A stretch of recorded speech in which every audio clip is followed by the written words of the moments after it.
Now we are here live with one of the biggest artists down south right now. You might have heard him from the Trap House jumping like Jordan. He got the new single Trap. You might have heard him with the Migos, one of the hottest artists in the game right now. We got Rich the Kid. How you doing today, man? What going on? Working. Man, you got you doing something in Knox tonight. You performing. You about to shut it down, man. Turn up. What's this been like for you, man? It's just consistent on the road. You know what I'm saying? Just staying working. No matter what, you know what I'm saying, what it is, from the studio to the radio to whatever it is. Now you know, people don't know. For the people who don't know Rich the Kid, I don't see how you don't know him right now. You giving us so much dope music to listen to. Who is Rich the Kid? I'm a rapper. I was born in New York. Migrated to Atlanta when I was about 12, 13. Linked up with DJ Technique. Started doing a few songs, getting into the mixtapes. Until I got here right now. You know and now you were really originally from Queens and you came down south. Why that transition? That's a big transition, going from that north style all the way down south. Yeah, my parents just wanted to get me away from you know what I'm saying, that vibe where I was staying at. Mm-hmm. But it was really, you know what I'm saying, not a difference because they didn't know much about Georgia because we came and then we moved to College Park. So really not the same, but you know what I'm saying, the same type. Now, any kind of, you know, music influences up north that, you know, you still rock with, you know, and people you listen to up north from New York? Yeah, Nas. Mm-hmm. Yeah, it was a big influence on my career. Now down south, man, you and the Migos been lighting the streets up. How did that link come about with you and the Migos, man? About like 2 years ago, I heard one of Migos' first mixtape, No Label. I was on the way to a show with another artist, with Scooter, and I was listening to it. I was like, this shit hard. And then this next day I called DJ Ray G, their DJ, and then he said, hey, man, I'm finna link you up with him. But the same night, I went to the club in Atlanta. Mm-hmm. So when I got to the club, I just seen him right there. And Ray G was right there. He was finna DJ the club. He's like, this is Rich the Kid. Rich the Kid is Migos.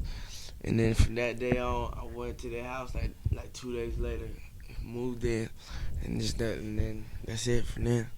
Why do you think so many people just love their style, the way you guys rap? You know, it just adapted to people. It just stuck with them. You know, it's different. You know what I'm saying? The patterns we just mix up. We just might just say anything. You know what I'm saying? Anybody can say anything. Now with you. You know, a lot of people, you know, they know you rock with the Migos tough. Does it get to you sometime when they kind of like consider you an unofficial member of the Migos? What's that like for you? Well, shit, you know, they're saying Migos, the hottest thing in the game, you know what I'm saying, hottest lyrical shit in the game. If I'm comparing with the Migos, they compare me to the fourth, you know what I'm saying? I'm hot, you know what I'm saying? I'm hot, man. I'm not the fourth Migo, we grew up together, so I'm not understanding what they talking about. Now, with you and DJ Technique, he was a big influence when you got into rap and you was doing your thing and coming up. Could you explain that relationship you guys had? Yeah, I had met Alan Parks, who's the owner of Street Execs, co-owner of Street Execs with DJ Technique.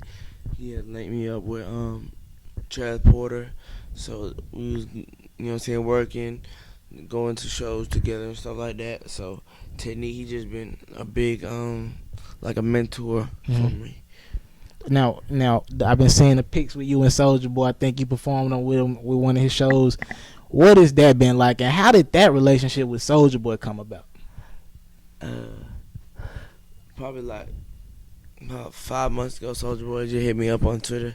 Like, but Migos been cool with Soulja Boy, so you know what I'm saying. Mm-hmm. That's why I've been talking to him on FaceTime or something like that with them. Probably out of town or something like that. But we just really both working, you know what I'm saying? We both real heavy with the media and stuff like that, internet and stuff like that. So, you know what I'm saying? We just working. Now, who have you not worked with that we could, you know, that you want to work with, you just ain't had the time to link up with them yet? Any artists? Probably I ain't did nothing with Meek yet. Mm-hmm. You know what I'm saying? We cool. That's a big homie, you know what I'm saying? I seen you say the free Meek, you know. I fuck with Meek. That situation was kind of messed up, don't you think? Yeah. Now, the Trap House Jumping Like Jordan, that single was crazy, still is crazy. how big was that single for you, and how are you able to stay with the consistent music? Because there's so many one hit wonders. They come in the game and they out. How are you gonna stay in the game, man? Jumping Like Jordan, it was crazy. Right when I dropped it, it just went viral. Mm-hmm. You know what I'm saying? Like all the DJs just hopped on it.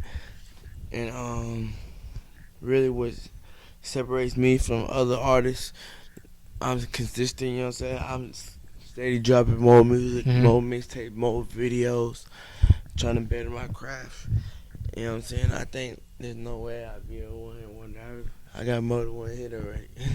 Now, one of my favorite songs right now, the one I'm listening to, is the Trap one. Yeah. Now, do you know when you got a big hit like that on your hands off the whim, or is it just kind of what the people react to? What is it like? Yeah, it's the way people react to it. Like really, personally, when I first recorded the song, I didn't like the song. Mm-hmm. I recorded it in New York. I was waiting for French Montana to get to the studio. We was shooting a video for the Jumping Like Jordan remix. And I was just waiting for him to pull up. So I just went in the booth and I just recorded the hook, trap, and then I did a verse, and then I just kept the song, and actually was gonna give the song away to somebody else, and I didn't get the song away. Then I threw it on Streets on 3, and right when I dropped it, it went viral. I had Quavo and them do a verse on it at the house. Really, Offset did a verse first, right when he got out of jail. And then I had it for a minute still. And then Quavo was like, yeah, he gonna get on it. So Quavo got on it. And then we just dropped that shit. It went crazy. Now, the most important thing here, August 14th, the big day, Feel Good to Be Rich is dropping. What can we expect from that big tape, man? I want to let you know everything. I got some big producers on there. I got Zaytoven, Metro Boomin, of course, the family. Murder. I got Kurt Cobain's on there, Stally, Rocky Fresh, Young Thug. I don't want to give it all up, but shit crazy. Man, I'm ready for that one myself. Now, you big on Twitter, man. I always see you retweeting things from the fans, and how much do you really look into Twitter? Because people say crazy things all the time, but you get a lot of good responses and good feedback. What do you really? Yeah, it's really all good, you know what I'm saying? Good and bad, but it's all really good because if they taking the time to write me, you know what I'm saying? I feel honored, you know what I'm saying? I'm working. Thank you so much for doing the interview with me, Rich the Kid. Good luck. Ready for that August 14th. That Feels Good to Be Rich. Gonna be out. Make sure you get it. I'm with Rich the Kid. It's MrTaliaferro.com. Let's get it.